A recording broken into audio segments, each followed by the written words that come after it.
I feel like delivery is just gonna be more fun. I think the delivery concept's boring.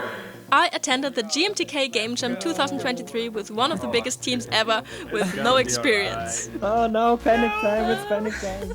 We had to make a video game from scratch in only 48 hours and we were 24 people. Yeah, you heard right, 24. That's the same amount of kids that were in my class in elementary school. So you can imagine at times it got quite chaotic. Wait, is it not stuck for you guys? It's not nice. No. It's so weird.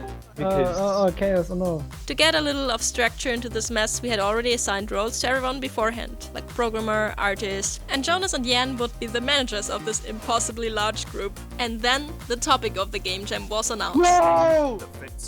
Sorry. Roles reversed. What? Alright, I'm an artist now. No, we're not gonna reverse our team roles. We've worked on setting this up so hard. We're not gonna I had the role of a 2D artist, which is someone who, as my brother explained it, draws 2D things. Okay, he sent me a real explanation. A 2D artist makes the concept art for the general looks of the game and the characters in it. The 2D artist also draws things like thumbnails, title screens, or 2D textures in-game, like paintings on the wall. And I was like... So cool. Only thing, I've never actually made a game before, and I was a teeny weeny little bit worried I'd not be that useful. Let's go! One round of hype and then let's split up. Woo! Hype! Yay! Okay. Hello. Alright, so let's start with the 5 minutes of coming up with the first idea. We used a system that's called Brainwriting, where you start with an idea, then pass it onto your neighbor, and he or she continues the idea. Within this Brainwriting group, you then have to decide on one idea you, as a team, want to go for. I mean, the thing is, the middle left one's also a boss fight game. I am also wondering if, like, a lot of people on this game jam will have this idea, and that's gonna be a little mainstream. I also like the escape room idea that Jonas proposed with the whole locking, just re-locking yourself in a classic escape room. And it could also be really funny to be presented with all of these solved puzzles, and then the puzzle is how to undo the puzzles. Probably the way to go. Alright. I can do chess puzzles, like no brain. We split up in 4 different groups who all did this process, and these are the 4 ideas we came up with. Okay, so we came... Shut up, everybody. We came up with a brilliant master plan. We're making a reverse escape room game, where you start outside of the escape room and you're trying to lock yourself up real good.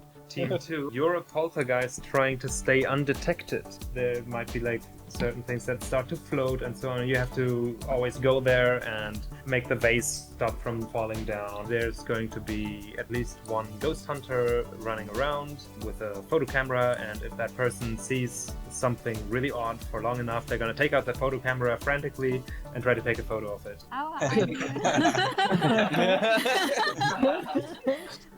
So our idea is a haunted house as well, and in this case you're also controlling the monster. In this case though, you're not just trying to hide, but you are actually scared of kids, and you want to scare them off, so you can do things like pushing objects over or telekinesis. Ours is that it's like a take on the traditional physics-based delivery game, but instead you're inside a warehouse and you're trying to steal the packages before they get delivered, and so there's a like surveillance or stealth element to it where you're hiding what you're doing from your coworkers. And then an hour-long discussion about which of those 4 ideas we should pick started, where we rated each of those games on an easiness awesomeness scale. My tip is to think about one axis first and the second axis afterwards.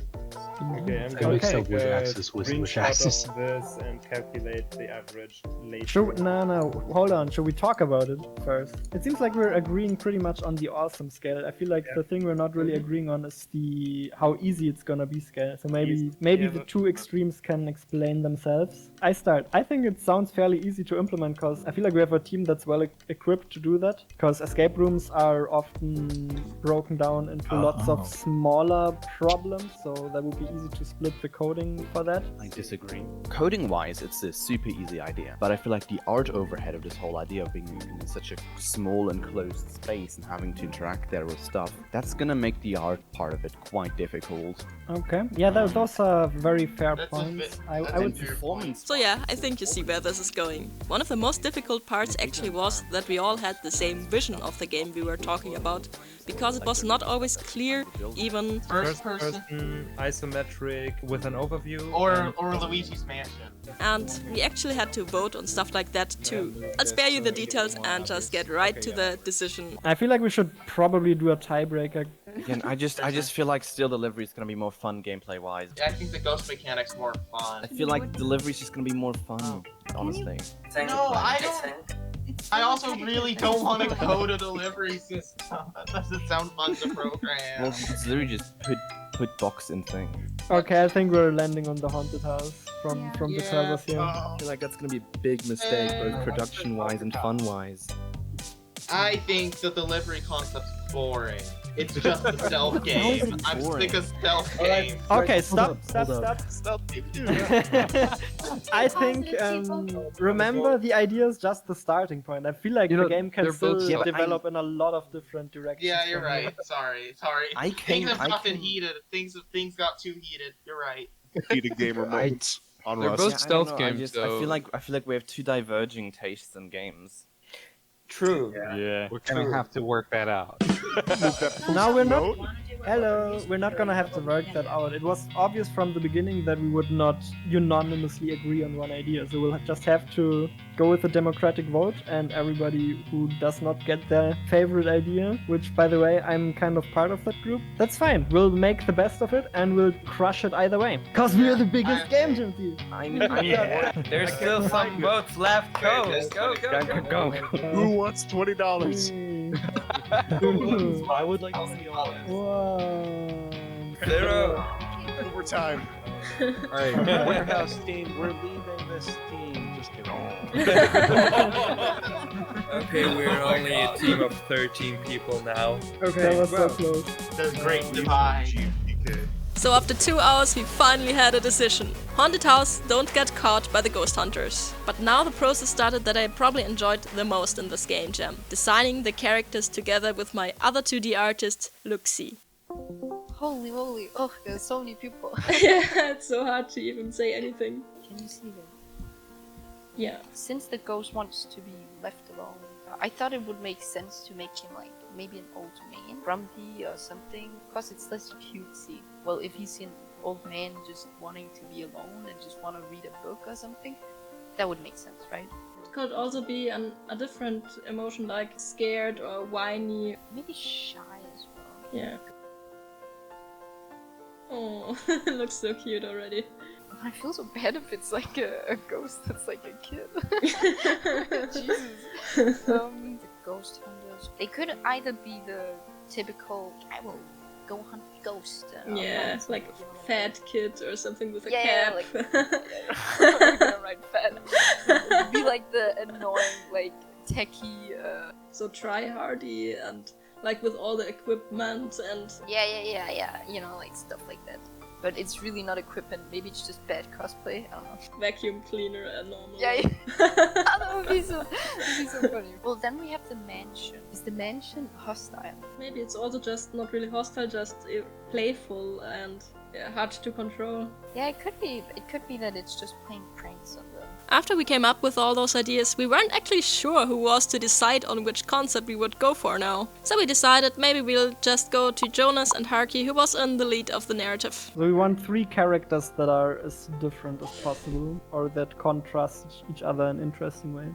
Personally, I think the appeal for me lies at I want old man, prankster house, really young nerdy cameraman, but up to you guys. No, That's you're Sounds actually like the a writer, good so that combination. is up to you. You get to decide this, man. I don't like this. Okay. If I were to choose, the old man is actually cuter. The little mustache is kind of that sounds me. I'm sorry. Okay. I'm gonna be real. Okay, yeah, I'm happy with that. So it was decided we would do a grandpa ghost. Or was it? You're fully committed to the old ghost right now. I Right? mean, That's kind of something that some people aren't happy about. Oh wow, can we make any decision on our own at all? Does the character design team always need to ask the opinion of all other 22 members of the team? And also, how will I hold up as a 2D artist who has never done this before? To get an answer to that, I guess you'll have to watch the next video.